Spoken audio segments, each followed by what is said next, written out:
तो जय हिंद दोस्तों, नमस्कार। आप सभी को बता दें कि ज्ञान बिंदु जीएस एकेडमी के द्वारा जो 6 अक्टूबर को बिहार दरोगा का टारगेट बैच शुरू हुआ है, जिस बैच में ओनली वन ऑब्जेक्टिव क्वेश्चन करवाया जा रहा है, वही ऑब्जेक्टिव क्वेश्चन हम यहाँ पर फ्री में करवा रहे हैं। अगर आप उस बैच को खरीदने जाते हैं तो आपको 1000 रुपये देना पड़ेगा इन्हीं सब प्रश्नों को करने के लिए, लेकिन उस बैच के टोटल क्वेश्चन आंसर पीडीएफ सहित हम आपको फ्री में प्रोवाइड कर रहे हैं। तो आज हम देखेंगे पॉलिटी के चैप्टर नंबर 1 के क्वेश्चन को, और चैप्टर नंबर 1 के क्वेश्चन नंबर पहला को चलिए देखते हैं। तो पहला नंबर क्वेश्चन में दिया गया है दोस्तों, भारत में संवैधानिक विकास की नींव किस एक्ट के तहत पड़ा था? तो आपका सही उत्तर हो जाएगा 1773 के रेगुलेटिंग एक्ट के तहत। 1773 के रेगुलेटिंग एक्ट के तहत भारत में संवैधानिक विकास की नींव पड़ा था। तो ऑप्शन नंबर ए आपका सही उत्तर हो जाएगा। नेक्स्ट आपका 2 नंबर क्वेश्चन, 1773 का रेगुलेटिंग एक्ट के संदर्भ में कौन सा कथन सही नहीं है, यानी कौन सा कथन गलत है? और आपका ए नंबर में दिया गया है इस एक्ट के तहत केंद्रीय प्रशासन की नींव रखी गई, तो ये आपका कथन सही है। बी नंबर में दिया गया इसके तहत कंपनी के प्रशासनिक और राजनीतिक कार्यों को मान्यता मिली, तो ये भी आपका कथन सही है।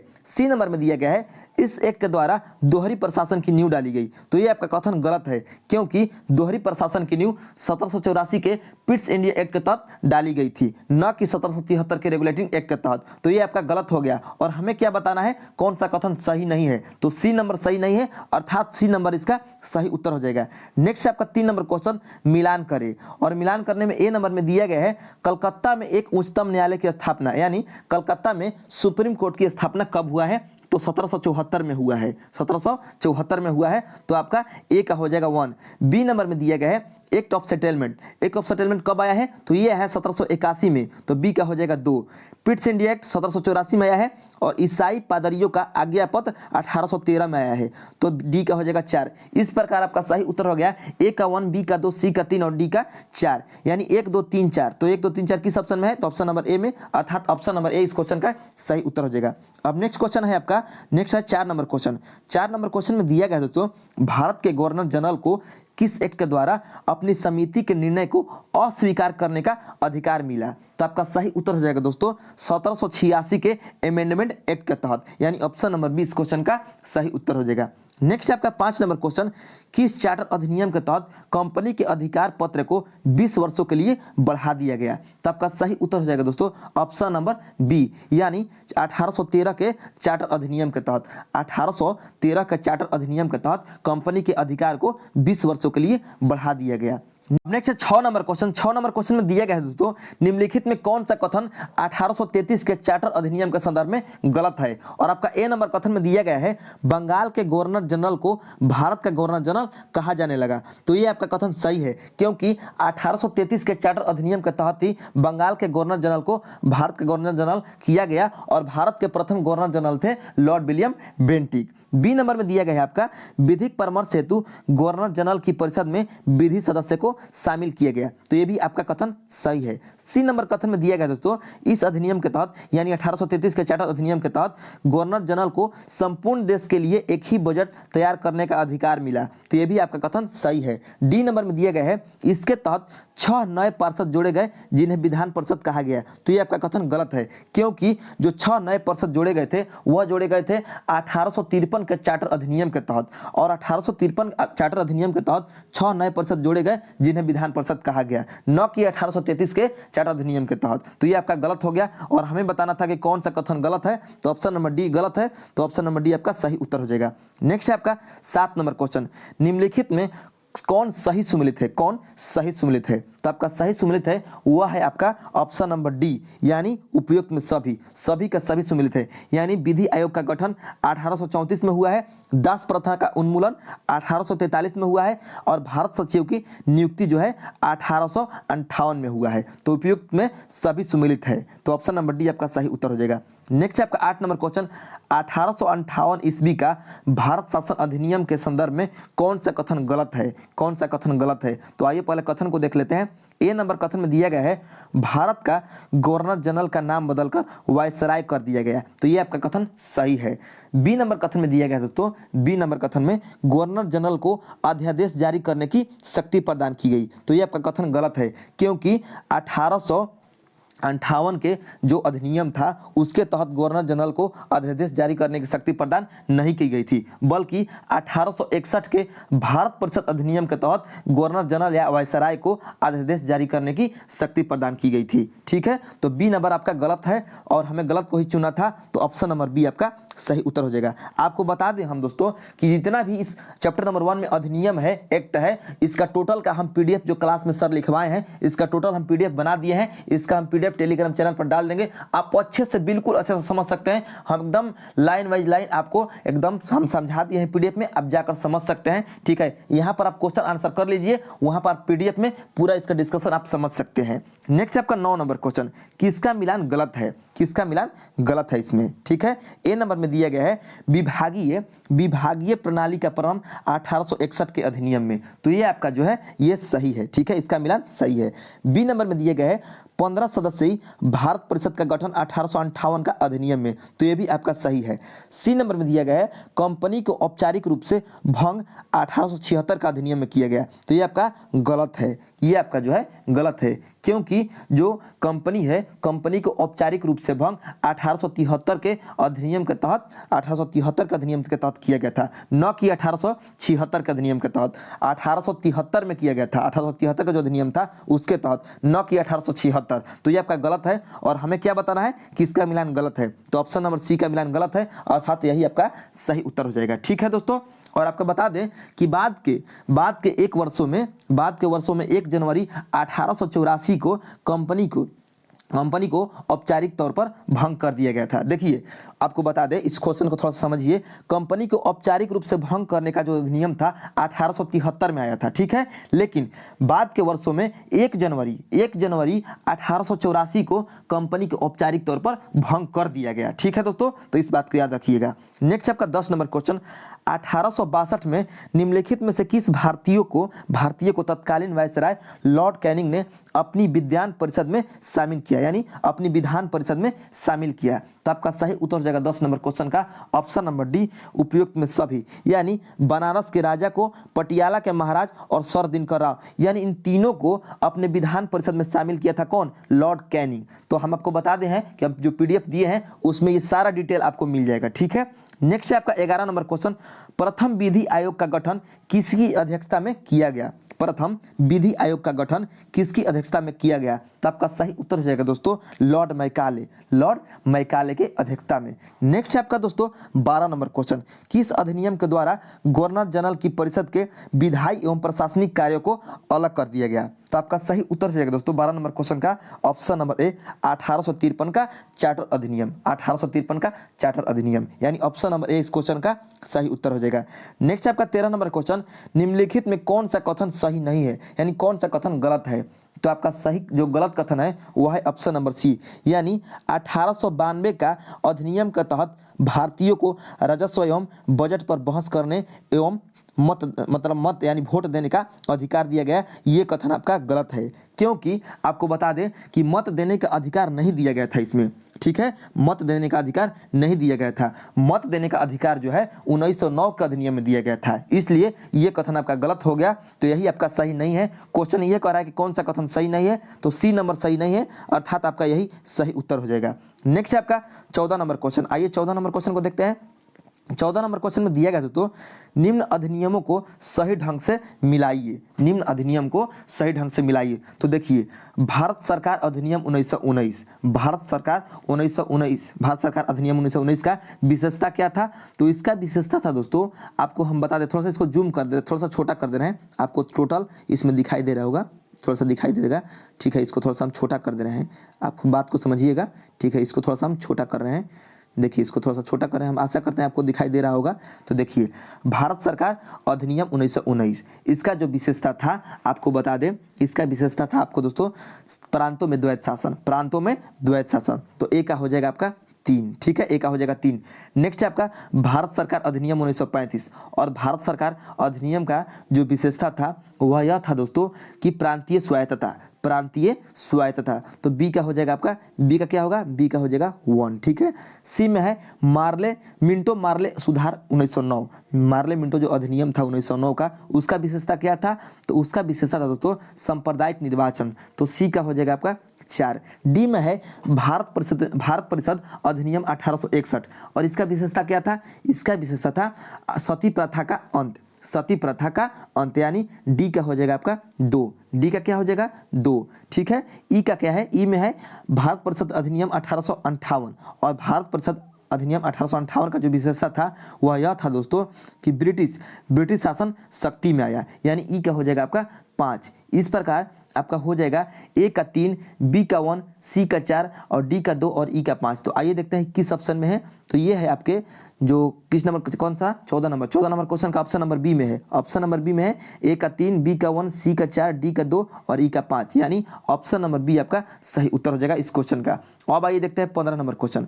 15 नंबर क्वेश्चन में दिया गया तो भारतीय परिषद अधिनियम 1909 के संबंध में निम्नलिखित कथनों पर विचार कीजिए। निम्नलिखित कथनों पर विचार कीजिए। और आपका पहला कथन में दिया गया है अधिनियम ने अनुपूरक प्रश्न पूछने और बजट पर प्रस्तावों को स्थानांतरित करने के लिए विधान परिषद के सदस्यों को सशक्त बनाया। तो ये आपका कथन सही है। 2 नंबर कथन में दिया गया तो इस अधिनियम ने मुसलमानों को एक अलग निर्वाचक मंडल देकर सांप्रदायिकता को वैध बनाया। तो ये भी आपका सही है। 3 नंबर में दिया गया है यह अधिनियम भारत में ब्रिटेन के सभी संवैधानिक प्रयोगों में से सबसे कम समय तक चलने वाला अधिनियम था। तो ये भी आपका कथन सही है। तो कह रहा है कि उपयुक्त में से कौन सा कथन सही है? तो तीनों का तीनों सही है, अर्थात 15 नंबर क्वेश्चन का ऑप्शन नंबर डी आपका सही उत्तर हो जाएगा। नेक्स्ट है आपका 16 नंबर क्वेश्चन। 16 नंबर क्वेश्चन में दिया गया था तो वे प्रथम भारतीय कौन थे जिन्हें वायसराय की कार्यपालिका परिषद का सदस्य बनाया गया? तो आपका सही उत्तर हो जाएगा दोस्तों 16 नंबर क्वेश्चन का ऑप्शन नंबर सी, यानी सर सत्येंद्र प्रसाद सिन्हा को। सर सत्येंद्र प्रसाद सिन्हा को, ठीक है, ये प्रथम भारतीय थे जिन्हें वायसराय की कार्यपालिका परिषद का सदस्य बनाया गया था। नेक्स्ट आपका 17 नंबर क्वेश्चन, भारत शासन अधिनियम 1919 के संदर्भ में निम्नलिखित में से कौन सा कथन असत्य है, यानी कौन सा कथन गलत है? तो आइए देखते हैं। तो देखिए जो 17 नंबर क्वेश्चन का आपका सही उत्तर होगा वह होगा ऑप्शन नंबर सी, यानी ऑप्शन नंबर सी आपका गलत है, क्योंकि यहाँ पर दिया गया है इस अधिनियम द्वारा केंद्र में द्वैत शासन की स्थापना की गई। तो ये आपका गलत है, क्योंकि आपको बता दें कि इस अधिनियम के द्वारा केंद्र में नहीं बल्कि प्रांत में द्वैत शासन की स्थापना की गई थी। ठीक है, तो सी आपका गलत है और हमें गलत को यानी असत्य को ही चुनना था, तो सी आपका सही उत्तर हो जाएगा। नेक्स्ट आपका 18 नंबर क्वेश्चन, प्रांतों में द्वैत शासन का जनक किसे कहा जाता है? तो आपका सही उत्तर हो जाएगा 18 नंबर क्वेश्चन का ऑप्शन नंबर डी, लियोनस कार्टियस। लियोनस कार्टियस को प्रांतों में द्वैत शासन का जनक कहा जाता है। नेक्स्ट है 19 नंबर क्वेश्चन, निम्नलिखित में किसका गठन 1919 के अधिनियम के तहत नहीं हुआ?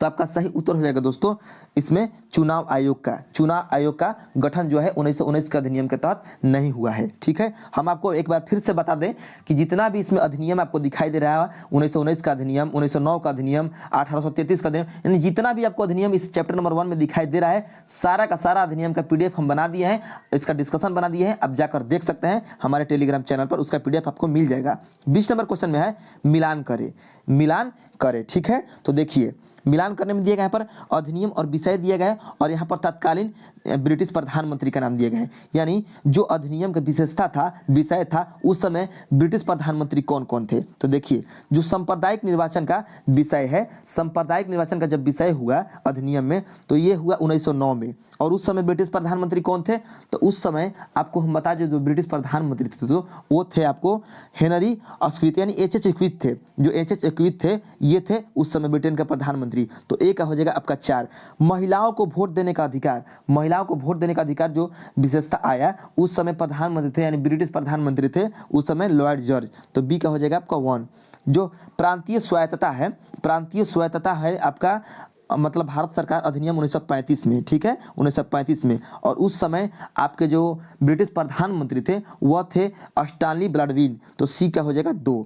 नेक्स्ट है आपका भारत की स्वतंत्रता के समय जो ब्रिटिश प्रधानमंत्री थे वह थे क्लीमेंट एटली। तो डी का हो जाएगा 3। इस प्रकार ए का 4, बी का 1, सी का 2 और डी का 3, यानी 4 1 2 3 4 1 2 3। तो 4 1 2 3 किस ऑप्शन में है? तो ऑप्शन नंबर ए में। तो 20 का ऑप्शन नंबर ए आपका सही उत्तर हो जाएगा। नेक्स्ट है आपका 21 नंबर क्वेश्चन, 1919 का भारत शासन अधिनियम के द्वारा किसे यह अधिकार दिया गया कि वह भारत में महालेखा परीक्षक की नियुक्ति कर सकता है? तो आपका सही उत्तर हो जाएगा 21 नंबर क्वेश्चन का ऑप्शन नंबर डी, यानी भारत सचिव को। नेक्स्ट है 22 नंबर क्वेश्चन, 1935 के भारत शासन अधिनियम में कितने अनुच्छेद और अनुसूचियां थी? तो आपका सही उत्तर हो जाएगा दोस्तों 22 नंबर क्वेश्चन का ऑप्शन नंबर बी, यानी 321 अनुच्छेद व 10 अनुसूची। 321 अनुच्छेद व 10 अनुसूची, ठीक है। तो नेक्स्ट है आपका 23 नंबर क्वेश्चन। 23 नंबर क्वेश्चन में दिया गया दोस्तों, 23 नंबर क्वेश्चन को आइए देखते हैं। 23 नंबर क्वेश्चन कहाँ पर है? 23 नंबर क्वेश्चन यहाँ पर है। 23 नंबर क्वेश्चन में दिया गया दोस्तों कि कौन सा अधिनियम साइमन कमीशन के रिपोर्ट पर आधारित है? कौन सा अधिनियम साइमन कमीशन के रिपोर्ट पर आधारित है? तो आपका सही उत्तर हो जाएगा 23 नंबर क्वेश्चन का ऑप्शन नंबर ए, भारत शासन अधिनियम 1935। भारत शासन अधिनियम 1935। नेक्स्ट आपका 24 नंबर क्वेश्चन, निम्नलिखित में से कौन भारत सरकार अधिनियम 1935 की विशेषता नहीं है? निम्नलिखित में कौन भारत सरकार अधिनियम 1935 की विशेषता नहीं है? तो आपका सही उत्तर हो जाएगा दोस्तों प्रांतों में द्वैत शासन की स्थापना, ठीक है। नेक्स्ट आपका 25 नंबर क्वेश्चन, निम्नलिखित में कौन सी वह सूचियां हैं जिनका उल्लेख भारत शासन अधिनियम 1935 में किया गया? ठीक है, 1935 में किया गया। तो वो है आपके समवर्ती सूची, प्रांतीय सूची एवं संघ सूची, यानी ये तीनों जो सूची है इसका जो उल्लेख है ये भारत सरकार अधिनियम 1935 में किया गया था। तो आपका सही उत्तर हो जाएगा ऑप्शन नंबर ए, 1, 2 और 3। नेक्स्ट 26 नंबर क्वेश्चन, सुमेलित कीजिए 1935 के अधिनियम में उल्लेखित विषय और उससे संबंधित सूची को। ठीक है, तो देखिए ए नंबर में दिया गया है आपका 26 का ए नंबर में दिया गया है, आपको हम बता दें ए नंबर में है विदेशी कार्य, करेंसी और मुद्रा, नौसेना, वायुसेना तथा जनगणना। तो जो ये विषय है ये आपको हम बता दें ये है आपको परिसंघ सूची का, यानी आपका ए का हो जाएगा 3। नेक्स्ट आपका पुलिस, प्रांतीय लोक सेवा एवं शिक्षा, तो ये जो विषय था ये था आपको हम बता दें दोस्तों ये था प्रांतीय सूची का, तो बी का हो जाएगा 2। जो दंड विधि और प्रक्रिया सिविल प्रक्रिया है ये था आपका समवर्ती सूची का विषय, तो सी का हो जाएगा 1। इस प्रकार ए का 3, बी का 2 और सी का 1, यानी 3, 2, 1। तो 3, 2, 1 किस ऑप्शन में है? तो 3, 2, 1 है ऑप्शन नंबर सी में, तो ऑप्शन नंबर सी आपका सही उत्तर हो जाएगा। नेक्स्ट आपका 27 नंबर क्वेश्चन, यह गुलामी का अधिकार पत्र था, भारत सरकार अधिनियम 1935 के बारे में यह कथन किसने दिया? तो आपका सही उत्तर हो जाएगा 27 नंबर क्वेश्चन का ऑप्शन नंबर 27 नंबर क्वेश्चन का ऑप्शन नंबर सही उत्तर हो जाएगा बी, यानी जवाहरलाल नेहरू ने भारत सरकार अधिनियम 1935 को गुलामी का दास्ता पत्र कहा है। ठीक, अब नेक्स्ट है 28 नंबर क्वेश्चन। 28 नंबर क्वेश्चन में दिया गया है दोस्तों निम्न कथनों पर विचार कीजिए, और आपका पहला कथन में दिया गया है इस अधिनियम में प्रस्तावना का अभाव था। 2 नंबर में है वर्मा को भारत से पृथक्करण, यानी वर्मा को भारत से अलग किया गया। 3 नंबर में है भारतीय रिजर्व बैंक की स्थापना, सांप्रदायिक निर्वाचन पद्धति का विस्तार, यानी कह रहा है कि उक्त कथन, यानी जो तीनों ये कथन है उक्त कथन किस अधिनियम से संबंधित है? तो आपका सही उत्तर हो जाएगा 1935 के भारत शासन अधिनियम से, यानी ऑप्शन नंबर बी आपका सही उत्तर हो जाएगा। नेक्स्ट है आपका 29 नंबर क्वेश्चन, ब्रिटिश संसद में भारतीय स्वतंत्रता अधिनियम कब पारित किया गया था? तो आपका सही उत्तर हो जाएगा 18 जुलाई 1947 को, यानी ऑप्शन नंबर बी इस क्वेश्चन का सही उत्तर हो जाएगा। नेक्स्ट है 30 नंबर क्वेश्चन, भारतीय स्वतंत्रता अधिनियम 1947 से संबंधित निम्नलिखित में से कौन सा कथन सही नहीं है? तो आपका सही उत्तर हो जाएगा 30 नंबर क्वेश्चन का ऑप्शन नंबर डी, यानी इस अधिनियम को 20 जुलाई 1947 को शाही स्वीकृति प्राप्त हुई। ये जो कथन है गलत है, क्योंकि जो भारतीय स्वतंत्रता अधिनियम 1947 है इस अधिनियम को 20 जुलाई 1947 नहीं बल्कि 18 जुलाई 1947 को शाही स्वीकृति प्राप्त हुई थी। तो ऑप्शन नंबर डी इस क्वेश्चन का सही उत्तर हो जाएगा। नेक्स्ट है आपका 31 नंबर क्वेश्चन, भारत शासन अधिनियम 1935 के अनुसार प्रस्तावित संघीय विधायिका के उच्च सदन का नाम क्या था? तो आपका सही उत्तर हो जाएगा काउंसिल ऑफ स्टेट, यानी ऑप्शन नंबर बी आपका सही उत्तर हो जाएगा। नेक्स्ट है 32 नंबर क्वेश्चन, भारतीय स्वतंत्रता अधिनियम 1947 के प्रवृत्त होने के पूर्व हुए जनमत संग्रह में कौन सा जिला पाकिस्तान के पक्ष में मत दिया था? भारतीय स्वतंत्रता अधिनियम 1947 के प्रवृत्त होने के पूर्व हुए जनमत संग्रह में कौन सा जिला पाकिस्तान के पक्ष में मत दिया था? तो आपका सही उत्तर हो जाएगा दोस्तों सिलहट, असम का सिलहट जिला, यानी ऑप्शन नंबर डी आपका सही उत्तर हो जाएगा। तो आपका चैप्टर नंबर 1 समाप्त हो चुका है। बाकी जो 2 नंबर चैप्टर है हम नेक्स्ट वीडियो में देखेंगे, और इस क्वेश्चन में हम अभी इस चैप्टर में हमने आपको बताया है कि जितना भी अधिनियम, जितना भी आपको पॉइंट देखने को मिला है इसका हम पीडीएफ तैयार कर दिए गए हैं, और इसका पीडीएफ आपको हम टेलीग्राम चैनल पर अपलोड कर देंगे, और टेलीग्राम चैनल का लिंक मेरे डिस्क्रिप्शन बॉक्स में दिया गया है, आप जाकर देख सकते हैं। वीडियो अच्छा लगा हो तो चैनल को सब्सक्राइब करके जाइएगा।